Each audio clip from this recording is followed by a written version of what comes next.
അതെ, പെട്ടെന്ന് റെഡിയാക്കാവുന്ന ഒരു കിഡിലൻ പായസത്തിന്റെ റെസിപ്പി ആയാലോ?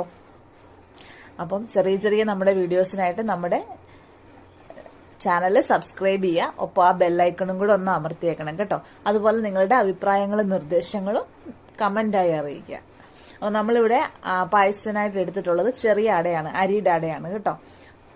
ഇത് ഇങ്ങനെ ചേർത്താൽ ഒന്ന് കുറുകി പോകുന്നത് കൊണ്ട് നമുക്കൊന്ന് ചെറുതായിട്ട് റോസ്റ്റ് ചെയ്തെടുക്കാം. ഇച്ചിരി നെയ്യ് ചേർത്ത് റോസ്റ്റ് ചെയ്യണം, നല്ലതാണ്. അപ്പം അതിന്റെ കളർ ഒന്ന് ചെറുതായിട്ട് മാറുന്നോടം വരെ നമ്മളൊന്ന് റോസ്റ്റ് ചെയ്തെടുത്തിട്ടുണ്ട്.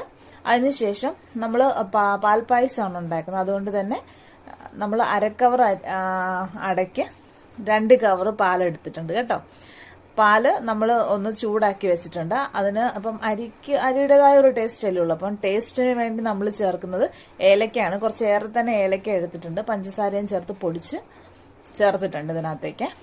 അതുപോലെ തന്നെ ആ പാലിലേക്ക് തന്നെ നമ്മൾ അടയും വെന്ത് വെച്ചിട്ടുള്ള ചൗവരിയും ചേർത്ത് കുക്കറിലാണ് വേവിക്കുന്നത് കേട്ടോ.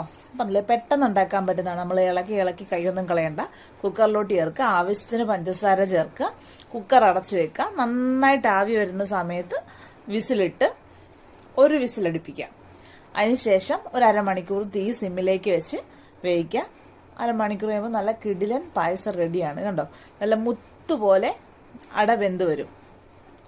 അതിലേക്ക് കുറച്ച് കശുവണ്ടിയും ഉണക്കമുന്തിരിയും തേങ്ങാക്കൊത്തും കൂടെ ചേർത്ത് നെയ്യിൽ മൂപ്പിച്ച് ചേർത്താൽ നല്ല കിഡിലൻ പായസം റെഡിയാണ് കേട്ടോ. എല്ലാവരും ഒന്ന്